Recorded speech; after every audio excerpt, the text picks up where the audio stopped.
The presentation that we're going to be engaged in today is really a desire to, one, present factual and historically accurate information regarding the events that led to Juneteenth, and share episodes from the life of my ancestors who experienced freedom for the first time on June 19th, 1865.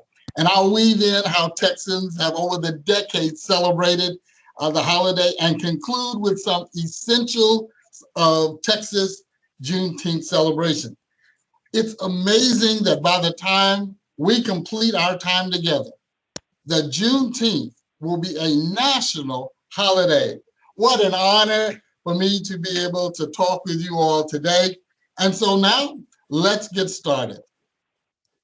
Well, it all starts with my great-great-grandfather, Perry Williams, who much of what I'm going to weave in about my family really comes from talking with his children and the descendants, so that we can provide accurate information about his life and his legacy. You see, Perry's journey started in Africa, on the west coast of Africa, when his mother was enslaved and brought in chains to the Ivory Coast, and there was imprisoned. Now, like most enslaved people in Africa, the slave castles, as they were called, was a horrible, horrific place where they put you in the dungeon for up to 3 months waiting for slave ships to come and pick up the slaves that were camped there. They brought the slaves to Carolina, and that's where our story began. Carolina was a #1 slave import city, and Perry was born a slave, and around 1840, the son of an Indian father and his African mother. Charlestown was the center of the slave trade, and there was the largest rice-producing state in North America. Thousands of slaves worked on rice plantations, and the conditions were horrific. So in Carolina, South Carolina was the major slave import city on the East Coast. And it produced a high quality rice called Carolina Gold rice. And even it's for sale today. So through almost 300 years, that rice is still being produced. But slaves on rice plantations were under horrific conditions, and the death rates for slaves were very high. The average life expectancy for slaves on rice plantations was 3 to 4 years. That's 3 to 4 years. And but the good news is that Perry survived until he was about 18 years old, and married an African woman there in South Carolina. But there were things happening across the country in the West that he had no idea of how it would impact his life. For in the Mexican territory known as Tejas, there were settlers who were making agreements with Mexico for the expansion of moving settlers into Mexico. The land that we call Texas originally was called Tejas, and it's an enormous territory. The vast land was loosely populated by citizens and by Native Americans. And in an effort to increase the population, Mexico began to provide free land grants to white settlers. And the largest group of settlers were headed by Stephen F. Austin, who had been attracting settlers to the Brazos River Valley. But after the settlers started visiting the valley, they began to have conflicts with Mexico. And as a result of many conflicts with Mexico, they ended up going to war. Now, this is important because it relates to why Juneteenth is Juneteenth. The Texans fought against General Santa Anna. One of the most known battles was the Battle of in San Antonio, the Alamo. But after 6 months, they won, and Texas became its own independent republic. And as a result of that, they elected General Sam Houston as their first governor, and Sam Houston established the Republic of Texas at Washington on the Brazos, and he was elected the first governor. Texas joined the Union on February 19th, 1846. Texas had only been a state for 14 years when the Civil War broke out in 1860. Now, Sam Houston was opposed to secession, and so the Texans decided they'd get rid of him and elect a new governor, and as a result of that, they seceded from the Union and became part of the Confederates. At that point, the headquarters of Texas was moved to Galveston, Texas, and during the Civil War, Texas provided soldiers, horses, and food for the Confederacy. I have a special family connection to General Sam Houston, and we'll talk about that later. But meanwhile, back in South Carolina, things really began to pick up because as Texans moved into Texas, the price of slaves doubled in the state of Texas. And so there was a need for Texans to have additional labor brought in. Now, Perry grew to manhood in South Carolina, and as I said, he married an African slave woman. They had different owners, which proved to really be the demise of their marriage because Perry was well built, and his owner sold him at auction in South Carolina for the price of $350 to a man who was buying slaves to bring to Texas. Perry was about 18 years old when he was sold. He loved his wife. He pleaded with the owner to sell his wife along with him, but the master did not agree. And after the auction, Perry was led away in chains, never to be seen by his wife, his mother, or his father. And Perry was not by himself. He was attached to a group of additional slaves, and they walked for weeks through the woods and the wilderness, along with other slaves from Africa, and were loaded on a ship. The ship began to take them to an unknown place, but they were put in the hull of the ship, both the African Americans and the newly arrived Africans, all headed to Texas. Now, one of the things about Texas that very few people know is that even though the slave trade was banned by Congress in 1807 and declared piracy, and there were all kinds of penalties for transporting slaves, there was an underground slave trade that was based in New York City. And they collaborated with foreign allies to continue shipping Africans via the Middle Passage. And they collected them from Brazil and Cuba. And the illegal practice continued all the way up until during the Civil War. So by 1865, some 12 million Africans had been shipped across the Atlantic through this illegal slave trade. And an unknown number had died along the way because of the long march of slaves to get to wherever they were going to. So on this map, you can see that there's Galveston, Texas. Perry didn't know this, but that's where he was headed along with all the other slaves. And so here's a map that shows you the distance between Charleston, South Carolina, all the way to Brazoria County, which was Perry's final destination. Once they got to Brazoria County, they landed in a place called Freeport, Texas, which is listed at the bottom of the map. Once they got to Freeport, they began to unload the ship, and the slaves were gathered together with axes and picks and saws and required to clear land, and they walked for days through woods, clearing the land, and eventually landed up on a plantation on the Brazos River. That arrow is almost at the exact place where Perry Williams ended his travels and landed in Brazoria County, Texas, near Sandy Point. Now, once Perry had arrived in Texas, it was around 1850. And Brazoria County, there were over 40 large plantations that grew cotton and sugar cane for export. And many of the plantation owners were men who had moved their slaves from other states to Texas because land was cheap and very fertile. And so this is an actual photo taken near the area where Perry Williams landed. It's the Brazos River. As you can see, it's flat and there are plenty of trees, and the soil was very fertile. And so while there on the plantation, several years after Perry arrived in Texas, he met and married another small frame African slave woman. Perry had this thing for African women. I know he was a great dude. And the woman's name was Chauncey. And she was a slave of a plantation owner's wife.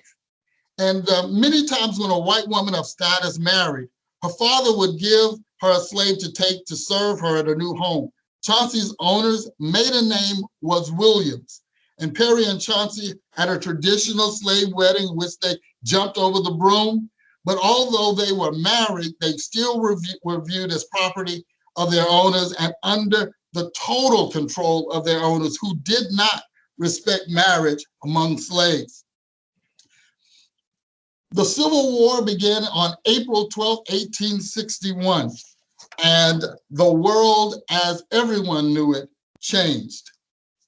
At the time that the Civil War started, enslaved people began to escape from plantations across the South. As Union troops marched through the Confederate states, they began to liberate themselves. Many slaves began to follow Union troops and created a growing problem for the U.S. War Department. The War Department had no provisions to support the growing slaves who were joining their ranks. They were also labeled as contraband, and contraband camps were often poorly equipped to support former slaves. And so even though they were off the plantation, in these camps there was disease and starvation and death. However, thousands chose to take a risk to follow the troops rather than to remain on plantations, while others, particularly in Texas, chose to escape to Mexico, where they were welcomed. The Emancipation Proclamation came on January 1st, 1863. Abraham Lincoln signed the Emancipation Proclamation. There's a lot of misunderstanding about that proclamation because it did not free all of the slaves. The proclamation signed by the president freed slaves in Confederate states, with the exception of 13 parishes, including New Orleans in Louisiana, 48 counties in West Virginia, and 7 counties in Eastern Virginia. All were excluded. Nor did the proclamation apply to slaves in border states. And border states were those slave states that did not secede from the Union, nor even though they had slaves. And so those states included Delaware, Maryland, Kentucky, and Missouri. So as you see, while the Emancipation Proclamation was pivotal in the history of this nation and in the freedom of enslaved Africans, there were numerous exceptions that allowed enslaved Africans to continue their enslavement even after the proclamation was signed. One of the questions that are often asked about Texas and why did it take so long for the word to spread? As you can see, the Civil War ended on April 9th, 1865. Texas is the furthest most territory of the Confederacy. There were very few Confederate troops in Texas. Most of them, by the time the end of the war, had blockaded the ports at Galveston, Houston, and a few others. And so there was no law-abiding enforcement agency within Texas.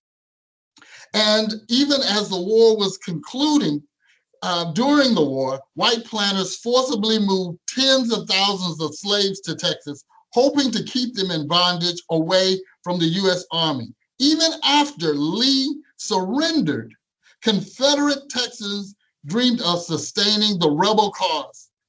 Only on June the 2nd, 1865, after the state's rebel governor ran away to Mexico, did the Confederate General Edmund Kirby Smith agree to surrender the state. So they were still fighting the Civil War after the war had ended.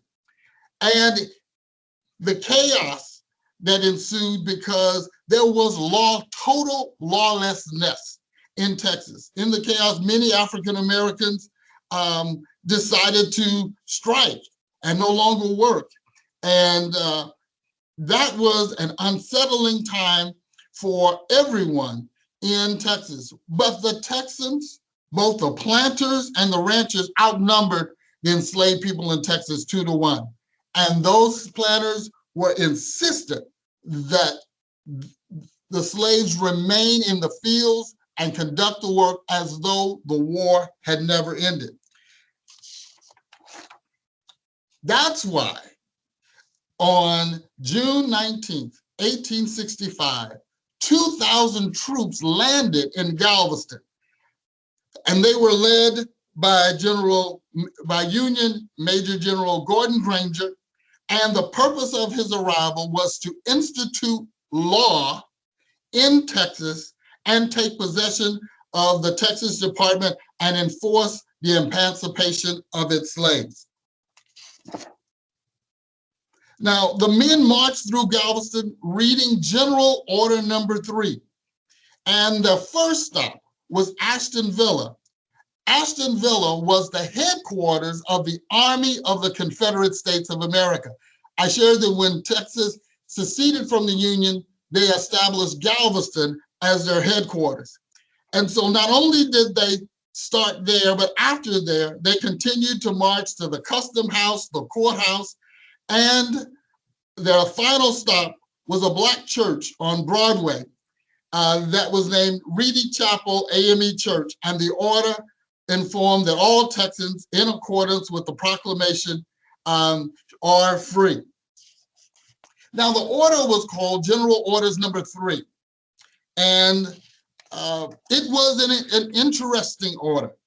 It read, "The people of Texas are informed that, in accordance with a proclamation from the Executive of the United States, all slaves are free. This involves an absolute equality of personal rights and rights of property between former master and slaves, and the connection hereto existing between them becomes that between the employer and hired labor. The freedmen are advised to remain quietly at their place and at their present homes and work for wages. They are informed that they will not be allowed to collect at military posts and that they will not be supported in idleness either there or elsewhere." Order given by General Gordon Granger. Those are the words that acted as though a pebble was dropped in a pond and that it reverberated across the state. Now, Texas is a huge state, and there were no real roads or lines of communication. And so those in Galveston began to celebrate, and the word began to spread. And there was much rejoicing, not only in Galveston, but across Texas. There were about 250,000 slaves in Texas who were set free on Juneteenth, as it's called. In Brazoria County, there were over 5,000 enslaved people. And Juneteenth became the Black Independence Day for Texas. For Perry and Chauncey, freedom from slavery meant starting a new life together and establishing their own roots. One of the first things that they had to decide is what name they would select. You see, for slaves were only given first names since they used the last name of their owners as their own name. And every time a slave was sold, he was given as a gift, the last name of the owner would change. So they chose Williams. Even though Perry and Chauncey was free, they faced an incredible different time ahead. Perry's owner's name was Cantaloupe, and Chauncey's owner's name was Williams. Boy, am I glad they chose Williams.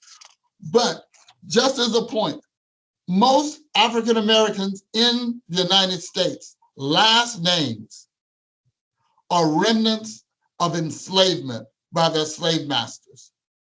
And so that's a legacy that we carry even to this day. And so we've turned the names of our slave masters not from something that is looked down upon or we regret. We've added meaning and purpose with our own lives and with our own legacies. So once the slaves heard about the freedom, they began to rejoice. The picture on the left is a very special picture for me because Mike Crozier, who was my other great-great-grandfather, was 10 years old when emancipation came. And he told the story of how he stood up on a barrel so that he could see above the crowd and express how he felt being free. So these two little boys are about the same age as my great-great-grandfather, Mike Crozier. And that photo is very special to me. The slaves began to get together and talk about what would they do and how they would move forward in being able to create a life for themselves. Some decided to pack up everything they could and move out off of the plantations as quickly as possible.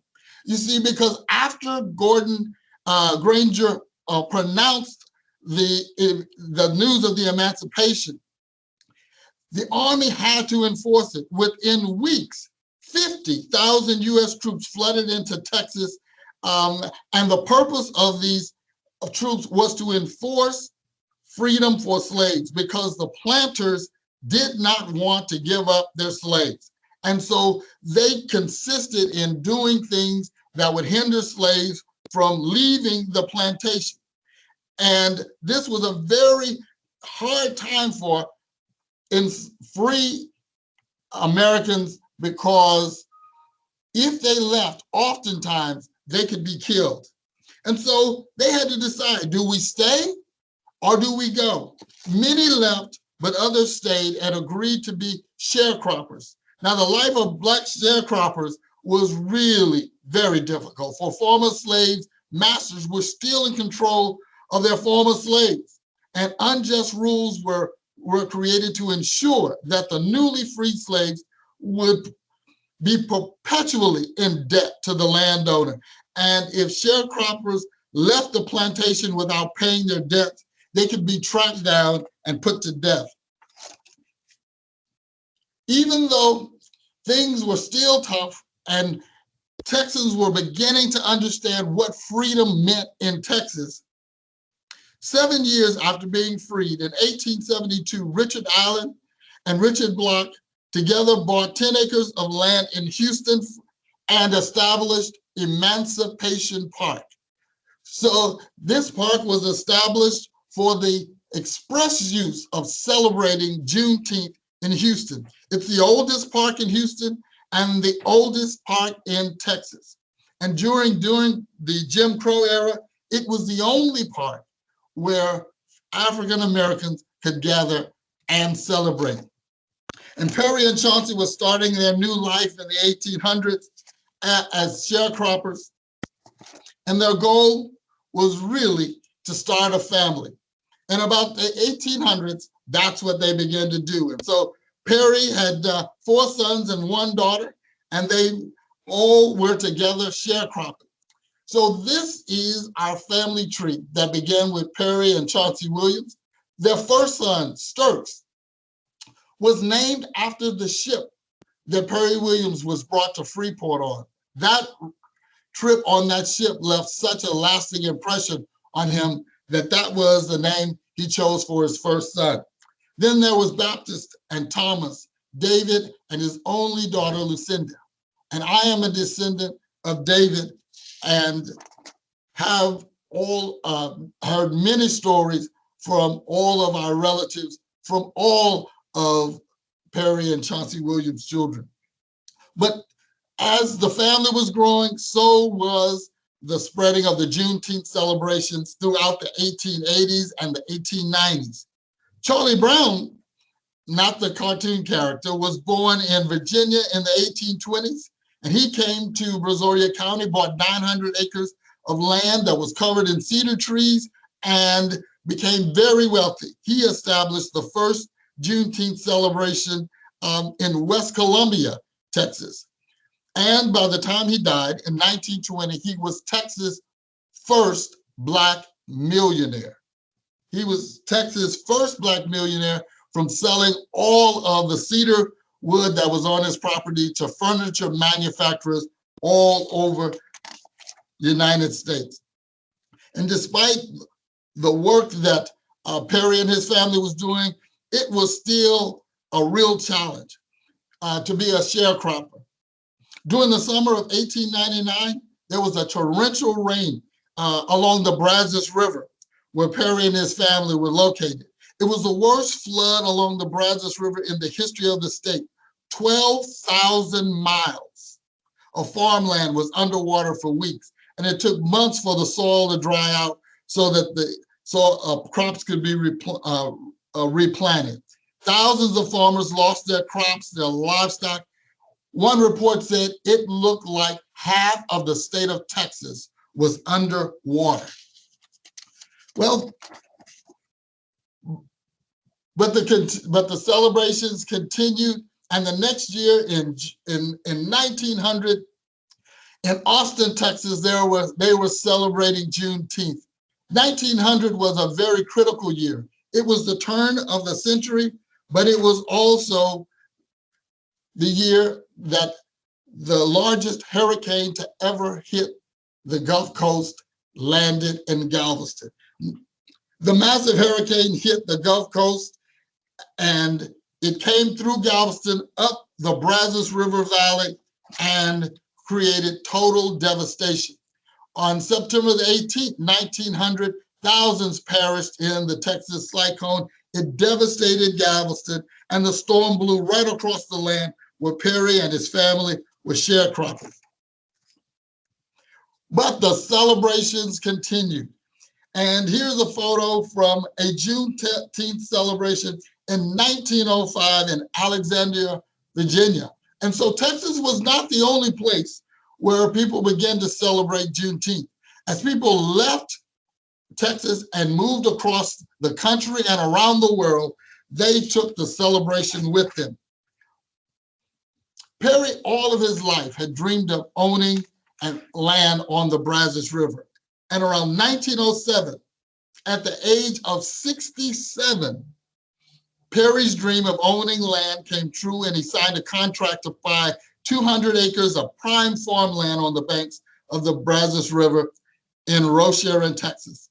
And the land was purchased for $35 an acre. But Perry was swindled out of 25 of those acres by the person who agreed to help him with the purchase. And the land on the Brazos River was very fertile. And riverboats traveled up the river bringing cotton and sugarcane and other products from plantations to the port of Galveston. The land Perry purchased had been part of a plantation. He moved his family out of a small sharecropper shack into a large, stately 8-room house. And there he began to establish his own legacy on the banks of the Brazos River. They immediately began to clear the land, and just like they were sharecroppers, they began opening up the land to sharecroppers as well. And the sharecroppers system was a way of renting the land using the third and fourth systems, just as Perry and Chauncey Williams had done 44 years earlier when they were freed from slavery. The money they made from the sharecroppers helped pay for the mortgage on the land, and clearing the farmland required a great deal of backbreaking work.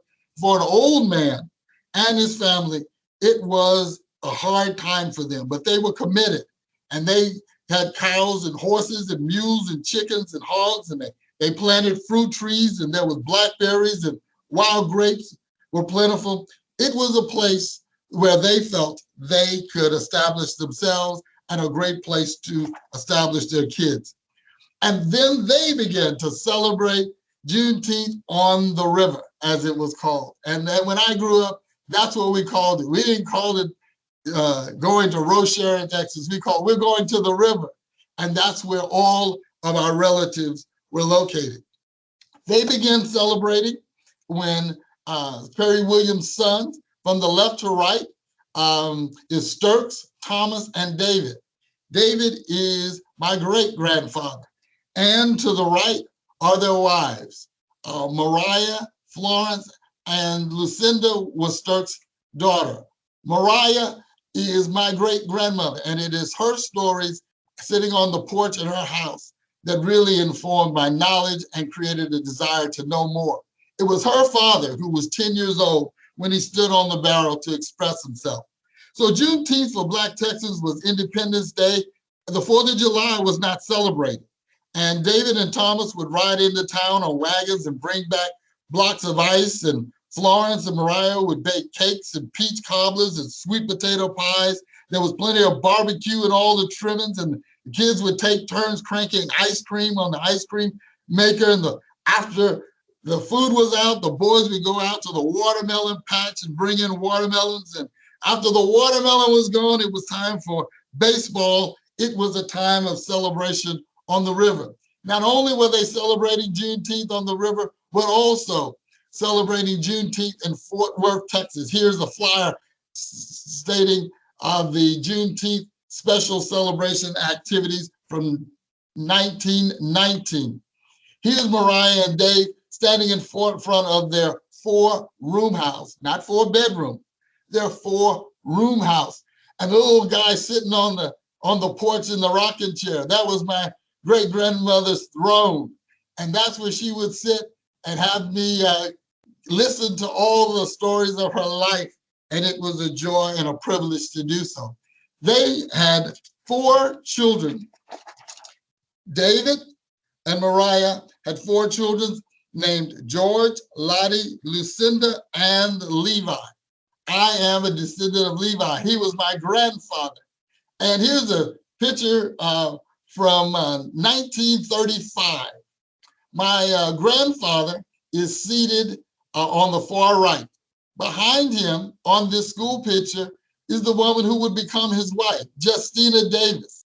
And so I always think, did they intentionally stand behind, did she intentionally stand behind him? Was there already something going on when they were 17 and 18? But these are my grandparents.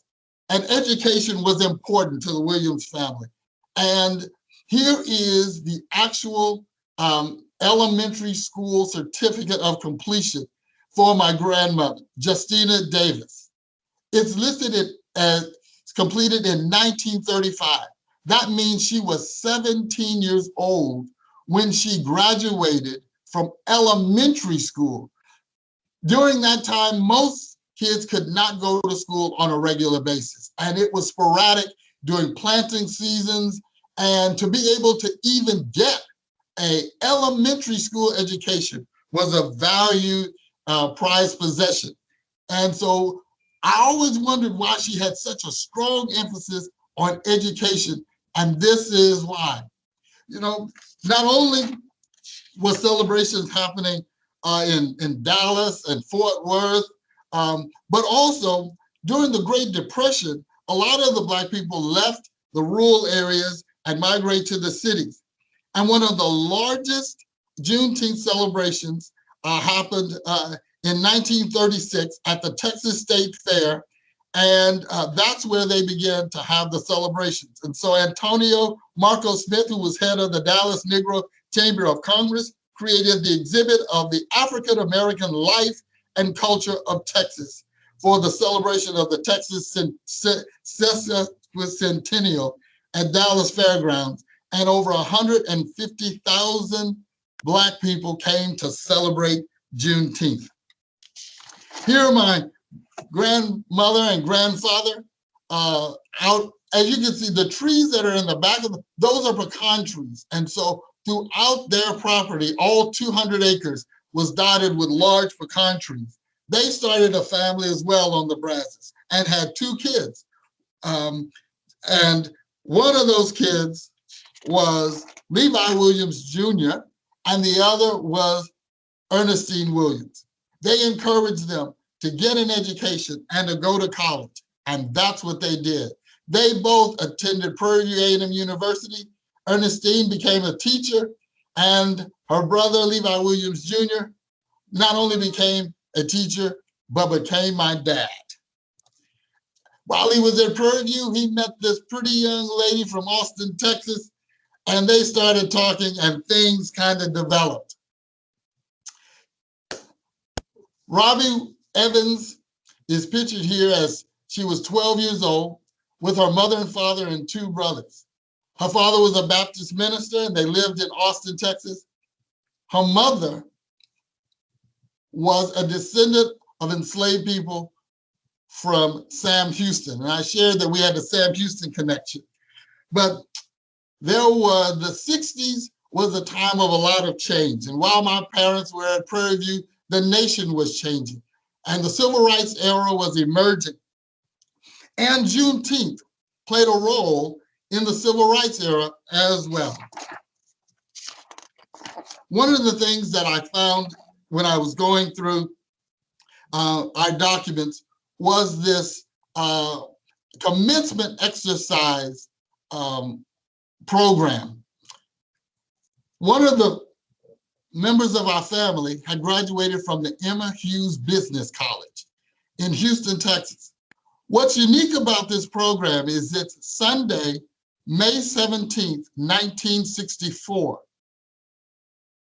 The keynote speaker was Dr. Martin Luther King, president of the Southern Leadership Conference. This was almost 1 month before the passage of the 1964 Civil Rights Act. Congress approved the passage of at least the Senate approved the passage of the Civil Rights Act on June 19th, 1964. After Dr. King's death, the Poor People's March in Washington to advocate for economic justice had their Solidarity March in 1968 on June 19th. Well, my parents got together and I ended up with 4 brothers, and here we are celebrating. We are a celebrating family. I always say I'm the short one, but I'm the smart one. But our family has been sharing exciting activities in Juneteenth for as long as I can remember. You know, Texas in the 1970s began to look at establishing Juneteenth as an official state holiday. So in 1979, State Representative Al Edwards sponsored a bill, House Bill 1016, that established Juneteenth as the state holiday in Texas. The first official state holiday was observed in 1980. And that's the year that I graduated from high school and started my path at Prairie View A&M University. So I followed in my father and mother's footsteps and studied architecture. While there, wanted to learn not only about architecture, but to learn how to design buildings, how to finance buildings, how to lease, how to own. I was told that's called real estate development. And my instructor said there's one place in the country where you should go and get your master's degree, and that's the Massachusetts Institute of Technology. So after 2 years, I graduated with a master's degree in city planning, focusing on real estate development, and I have continued down that path to this day. After graduation, I went home and married my sweetheart, Chantal Renee. We've been married for 34 years and it's still going strong. After we got married, we had our first baby girl, and he is the happiest man in the world with his dad. 3 generations celebrating the arrival of my baby girl. We loved our baby girl so much, we decided to have another one. And one of the things we've always done in my family, particularly along the Brazos River, is fishing. And so here's one of my photographs with my dad and my grandfather after coming back fishing. But to the right is a very special day because it was the day that both my girls caught their first fish. And we continued to celebrate and enjoy spending time together. Everything that I've learned about our family came from the folks in this picture. In the center is Mariah Williams celebrating her 90th birthday. On the right is my grandfather in the dark suit standing next to his sister, Lucinda. On the left side is my Aunt Lottie and my cousin and my Uncle George. They were the ones who've continued to share the stories and to continue the legacy. And I followed in their footsteps. I am proud to share these stories not only with my family, but you as well. And it's amazing that today, that we're right on the verge of having Juneteenth become a national holiday. For yesterday, both the House and the Senate approved legislation to send to President Joe Biden to establish Juneteenth as a national holiday. And today, President Joe Biden is, if he has not already, scheduled to sign the legislation to enshrine Juneteenth as the national day to commemorate the end of slavery in the United States. And that's going to happen today. You know, Juneteenth from its very beginning has been a time where we come together. We come together to celebrate each other, to talk about our past, to examine our present state, and to chart courses for our future. It's a time of celebration. But Juneteenth from its very beginnings, the number one key to starting Juneteenth activities is lighting up the barbecue pit. There must be barbecue somewhere in the Juneteenth celebration. So let me share what some of the key elements of a Texas Juneteenth celebration entails. First, it's food, and plenty of food. And so whether you're inside or outside, there's always the table with all of the delicious offerings of the celebration. Now, the traditional Texas celebration includes barbecue. Generally, there's some fried chicken somewhere around. There's got to be red drink, whether it's Kool-Aid, Hawaiian Punch, you name it, as long as it's red, it's appropriate for Juneteenth. The other aspect of Juneteenth is watermelon. Now, watermelon has been with us before we arrived in America. And so that's one of the favorite treats of desserts. Speaking of desserts, there's always cakes and pies and macaroni and cheese and sweet potatoes and potato salad. Oftentimes there's some greens somewhere to be found. And this is kind of the land version of Juneteenth celebration food. But there's also the celebration food from the water. And because Texas is close to Louisiana, we have our seafood boils, which has the red potatoes, the corn, shrimp, sausage, onions, all boiled in this delicious, flavorful pot of seasonings, and also fried fish, and somewhere there's some peach cobbler. And to top it all off, from the very beginning, Juneteenth has been about celebrating. So there's gotta be music that makes you wanna move. So that to end the celebration, there is dancing and music and great celebration. You know, we've talked about all of the issues that it took to get to this point. Juneteenth is not just a Black celebration. It's an American celebration of the day our country took another step towards a long pathway to America becoming a country where there is liberty and justice for all.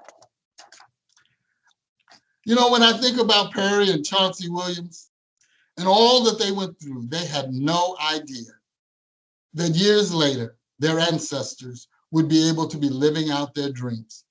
Our family has made great progress, and I know that Perry and Chauncey would be very proud of their descendants, because we are actors, activists, administrators, accountants, barbers, beauticians, bankers, biologists, and business owners. We are farmers and pharmacists, nurses, chefs, directors, teachers, and technicians. We're preachers, professors, photographers, and producers. We're videographers and valedictorian of the high school class and so much more. On behalf of Perry and Chauncey and all of his descendants, we wish you and yours a joyous Juneteenth celebration. That concludes my time. I welcome any questions or comments that you have. My information is on the screen. If you have any questions after the presentation, I'm available to be contacted through this email address. I'm going to turn it back over to our friends, Amy, and you can take it from here, friend. Thank you so much, Tyrone. This was mind-blowing. That's all that I can say. This was mind-blowing. So many things and so many details. And you took us on a great journey. My emotions were up and down through this whole story. This whole story was magnificent. But I will open up the floor for folks that may have some questions for you. All I ask is that you guys use the raise your hand so we're not all kind of talking at one time. But for those of you that have any questions, this is your opportunity to jump in.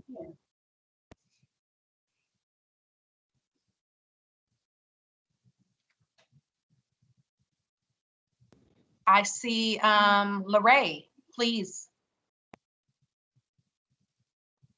You're on mute. Hi. I just want to say thank you. I was in a meeting during the presentation, but I was listening and watching and stuff. Like, it was really liberating and really helpful for my own self to go home with my kids and talk to them about their grandparents and all that stuff. So I appreciate the acknowledgement of the celebration for our people. Thank you, Tyrone. Well, thank you.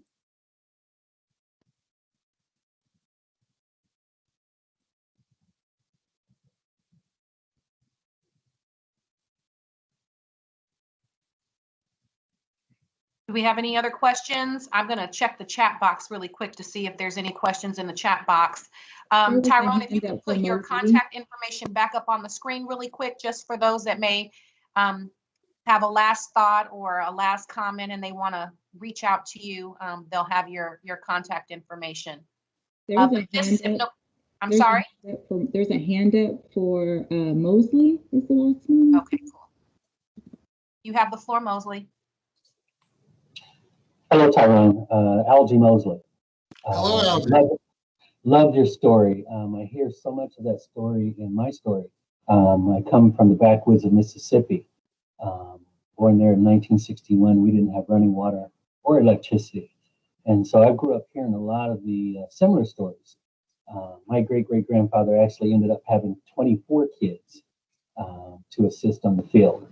My question is to you, is how do you feel in reference to this holiday of Juneteenth, but at the same time, the schools aren't allowed to talk about it, per se? Well, I think the first obligation for Juneteenth is for African Americans to talk about it with their kids. I think that's our primary obligation and responsibility to the next generation. Learning about historical events in school is very important, but this is different. Jews don't wait for schools to tell their children about the Holocaust. African Americans should not depend on other people to tell their children about their history. You shared about your history, and so millions of us have unique histories, and we tend not to share them with our children. In many cases, we don't know that, but share what you know. I think there's going to be a growing tide to be able to include, especially since Juneteenth is becoming a federal holiday, that you can't ignore it. I hope that it gets incorporated into the historical teachings for school. But if it doesn't, it's up to us to tell our story and to tell it correctly.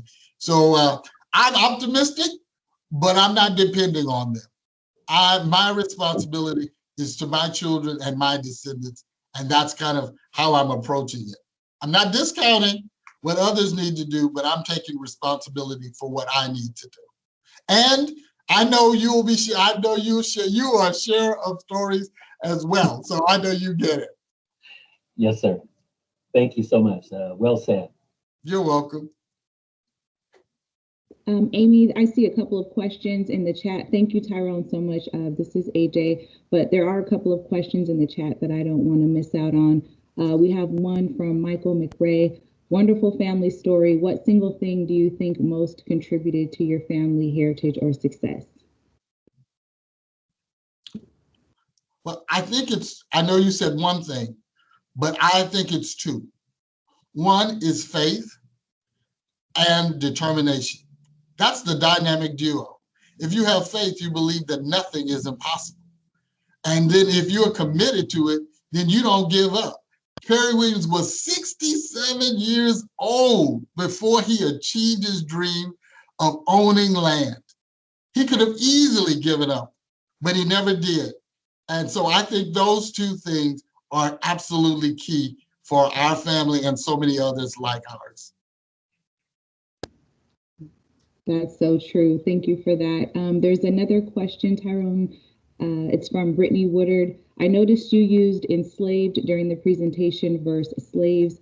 Can you share with us the difference between the two? Well, the difference between the two is a recognition that slaves are people before they were viewed as slaves. And so I'm adjusting my language, and so I've used it interchangeably. But people are free and they become enslaved through systems and practices. And so oftentimes, if you only see people as a slave, you minimize their importance. You can minimize their giftings and their talents and their abilities. But when you say enslaved people, I think you give rise to the acknowledgement of their miraculous gifts and talents. So I'm adjusting. I know I use it interchangeably. I'm going to be working on using enslaved people much more than I use the word slaves. Thank you for really that. Quick, AJ, there are a couple hands raised. I do have a question for you, Tyrone. I think you and I talked about this a little bit before, and Mosley brought up a good point on the irony of making Juneteenth a holiday, but banning the teaching about it from schools. So my question to you is, the Senate still hasn't passed the anti-lynching bill as a hate crime. Do you think that we are moving closer in that way of finally getting it recognized as a federal hate crime now that they have deemed Juneteenth a holiday? I hope so. I hope so.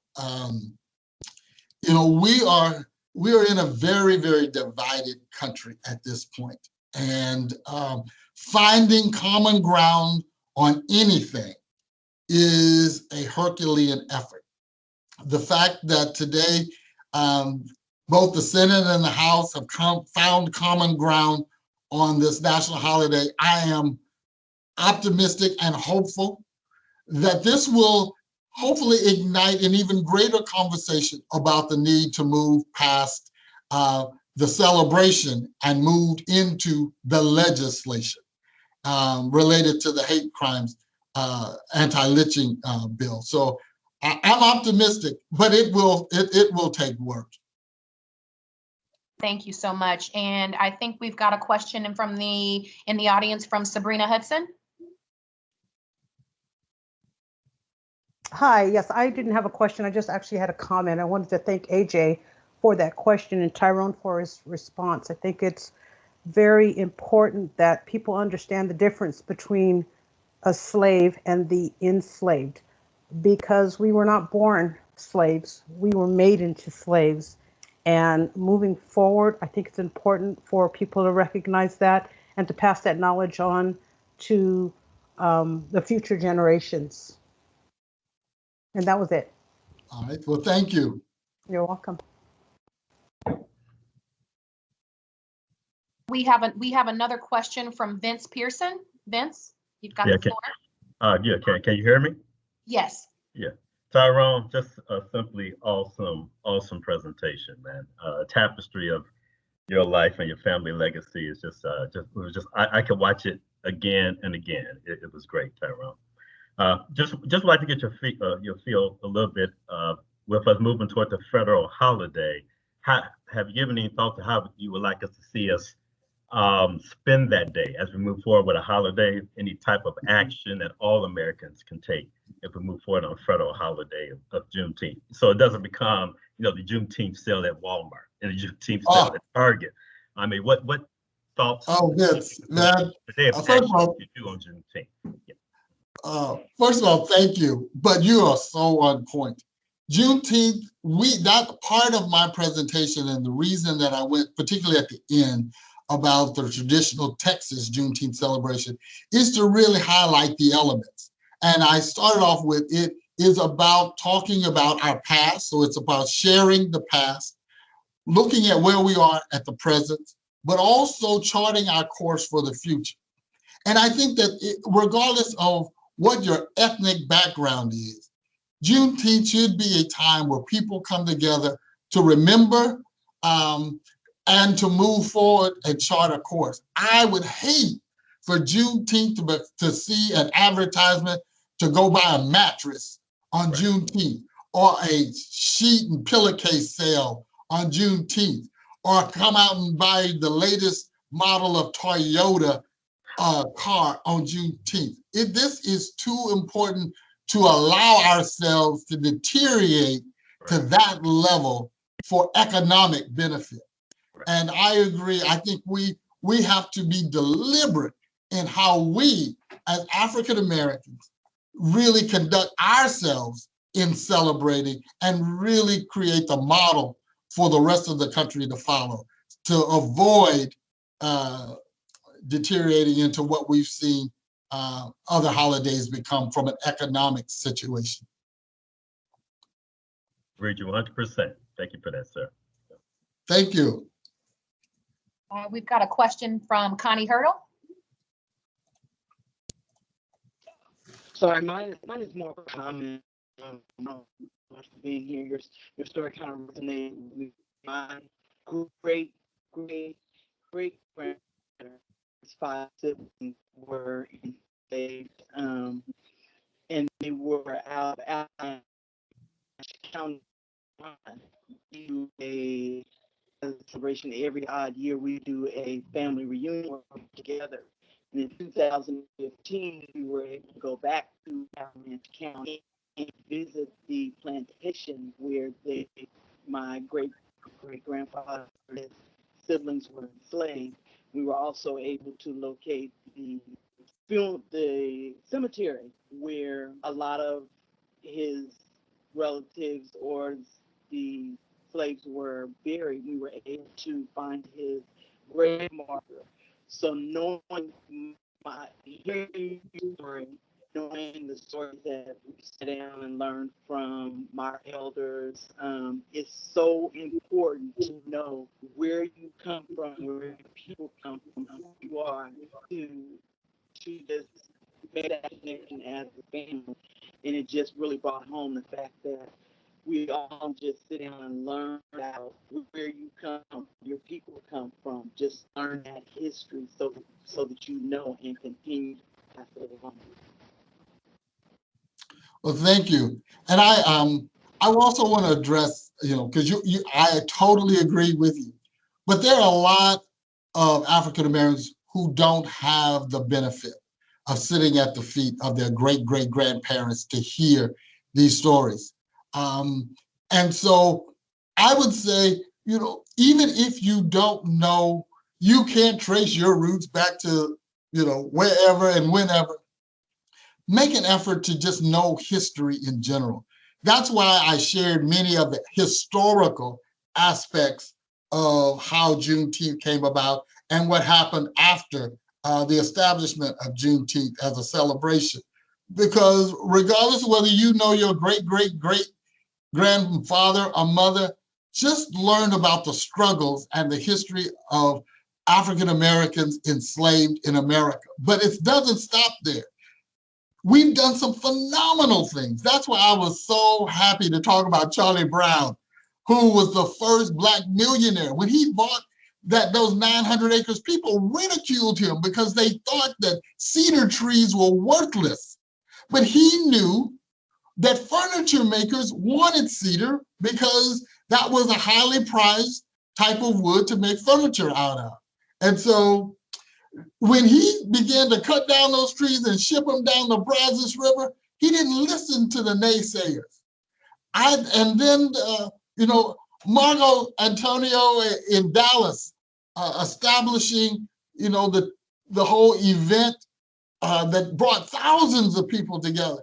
So we have a heritage and a history that is far beyond enslavement.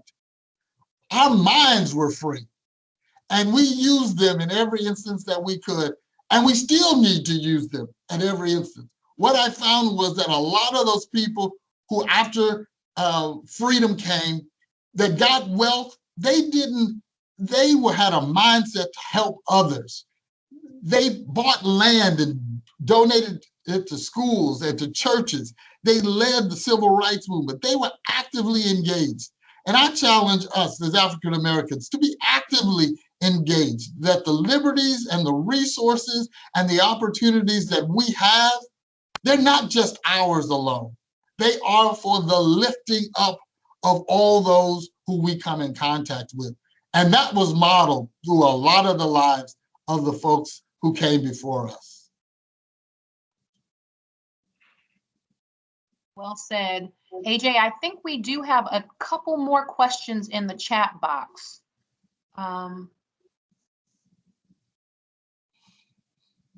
We have a question from Alma that says, do you believe the vote in for Juneteenth will give movement for reparations for the families of enslaved people? I think it will. Now, the key word, Alma, is movement. There is a sense that every other racial group that has been offended by the federal government through its acts and policies have been entitled to reparations, with the exception of African Americans. And I think that there's a growing tide that has to reckon with the past and account for the injustices that we've served. Now, how that happens and what that looks like and all that, well, that will be up for much, much, much discussion. But I do think that it will move the conversation about reparations forward.